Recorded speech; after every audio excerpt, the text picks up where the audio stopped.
Okay, next on the docket is the Google Apps Suite, with the exclusion of Google Classroom because I'm not getting into that. So, when we're in Google, if you're logged into your Gmail, it should look kind of like this. So, if you go to Mail there, if you go here, that'll actually take you into your suite. So make sure you're logged into your Gmail that's attached to Ashland, because then you actually have the Google Drive and App Suite for education.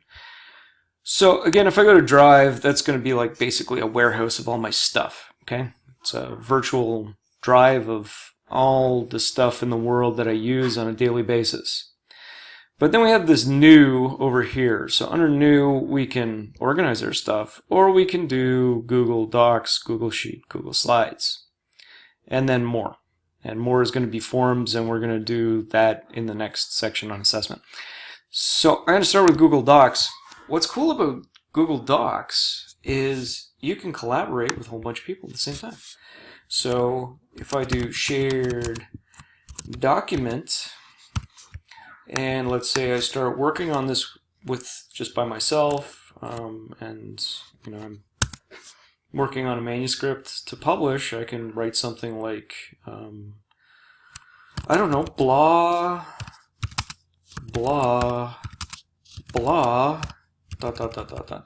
Then if I want to chime somebody else in so they can collaborate with me on blah, blah, blah, blah, and create their own paragraphs, I can hit share.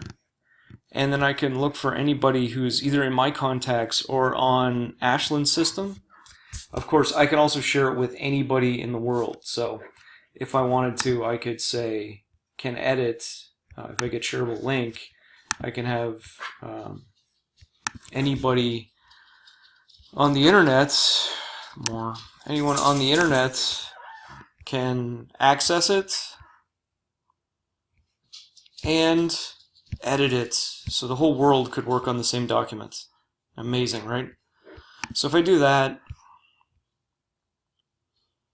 copy that link on blah blah blah, and I posted that that link, which I'm going to on the course, so you guys can actually get in and poke around if you want to, and add to the document, subtract from the document. I don't care. I'm just going to leave it a mess. But you have your regular tools that are normal for us. That's the big deal right there. But another aspect is we can comment. So if we're working with a student's manuscript, they're turning something in, we could say, yeah, stop with the repetitive words, please. And then I hit comment, and it actually will stick to the side there. So, and then the student can go through and see that and then resolve it or not resolve it, etc. Okay?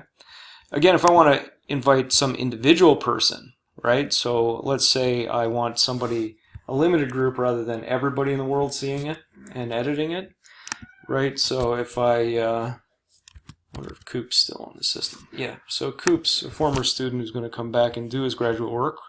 So if I want, I could just add Coop there, hit send, and then I'll send him an invite to participate in the thing on the doc online.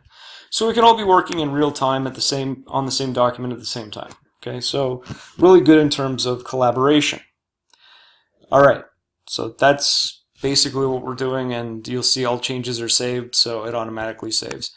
So we also have something now that's been added in within the last month or so, this being May of 2016, by the way, called voice typing. And I can click to speak. So, new paragraph. Once upon a time, there was a professor named Jason.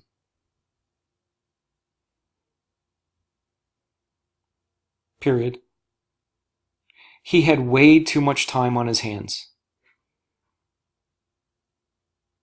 So he decided to type all of his papers this way, rather than using his fingers. Period. You get the idea, right? So we actually have voice dictation, like it's Dragon Naturally Speaking or a program like that that does voice recognition for us. It's actually quite good. I did a demo with my students this semester in assistive tech, and it was pretty, I mean, I'd say it was like 95% on target in terms of what it was typing. So if you feel like you have more skills in terms of oration rather than typing, and you get blocked that way because it flows better if you're speaking, that's an option for you. Again, you have all the normal stuff that you would have in a word processor, like page break and things like that. When you go to save this thing or download a copy, right, so you can make a copy to your drive. You can also see the revision history, so we can actually see everybody who's collaborated on it and what they've done to it. So if they mess around with you, you can see. If it's assigned group work, you can see. And then, of course, we can do download as, and you could download it as a Word document or a PDF straight to the chase without having to, try to copy and paste or do anything crazy like that. And that's pretty much Google Docs in a nutshell. Collaborative workspace where many people can work at the same time on the same document. Okay? Use this a lot when I work with other people doing research and writing at the same time. Now, if I go back to my drive, and then I go to New again, and I go to Google Slides, it's another presentation software.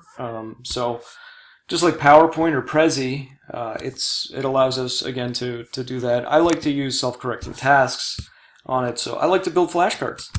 So if I do Math 101 for Jason, and then I add a new slide, I can do 1 times 1 equals, you guessed it, 1. Of course, you can always change it to be your own content. We're not stuck by those restrictions. And we'll change it to big size that, and would you like fries with that, ma'am? And then we'll change the color on it to make it a little more patriotic. So we will do, not line color, can't not think. Let's try again, shall we? There we go. It's a red, it's a white, and it's a blue. Okay, if I want to impose a little structure in between, it's always a good thing. We learned that in visual literacy. Right? Right? Alright, so if I change my line color, I change it to be that pretty blue again. So we've got our question, we've got our answer. Obviously there's not much of a challenge there because we're seeing the answer at the same time we're seeing the answer, or seeing the question. So we probably want to use some form of animation to hide that kind of stuff. So what I'm going to do first, I'm going to drop in a star. So if I type in star, not start, no, can't spell star. Thank you, autocorrect. Okay, so let's say I want a star. Let's say I just want this star right here. I can drag it because I'm in Google Chrome. I can go up here and I can drag it into position. There. Okay, so now I'll add the animation. So, because, what's education without gold stars? So, if I click on there and I go insert and I go animation, it creates this field over here on the right hand side. So I'm gonna fly in from the left on click. So it needs to be self-controlled, right? It's controlled by the student. So on click it's going to forward. If I go to my next item, add animation, okay, it's going to fly in from left on click. I don't want that. Goodbye to you. I'll click on my next item, add animation. Then I'll fade in on click again because I want to control it. Okay. And then finally I'll go to my star and then I'll add animation, and stars don't fade in. They might fade out. But we'll fly in from right on click. No, not on click. We'll do it with the previous. So the one's going to appear at the same time as the thing. Okay. If I want to test it out, I'll use the arrow keys. Bam, bam, bam. Okay. So if I've got that, hit stop. Let's say I want to add just one more animation just because I'm in that kind of mood. Add animation, and then we'll spin. Like we're going to spinning class. Spin, where are you, spin? Spin. Okay. Gotta be like that, that's fine.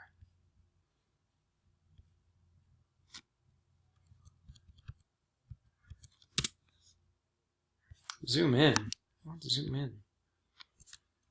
That's the problem when I can't see things. That's good. It still did not help me.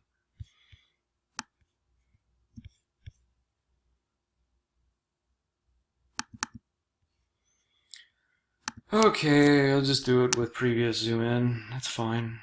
That should look really funky now. That did absolutely nothing. Alright, so we'll just leave it like that because apparently it's got an attitude.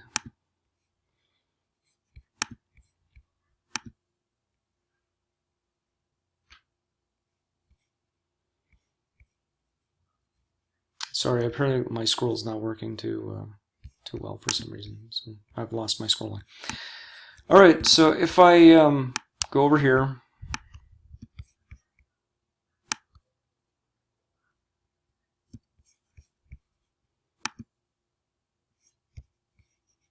still not going to work. Alright, I'll just get angry with it, that's fine. Alright, if I want to add more slides to this, I simply right click and then duplicate slide, and then I will change the equation, and you get the idea. So if I start back at the beginning and I go to present, one click, 2 clicks, and that's apparently zooming in. 1 click, 2 clicks. Okay. So again, simple, easy peasy way to make a flashcard. And again, you still have your same sharing capacity as you did with the other one. So we have those same get shareable link. So, and we can change that up to be whatever level of sharing we want. And we can add people to it as well.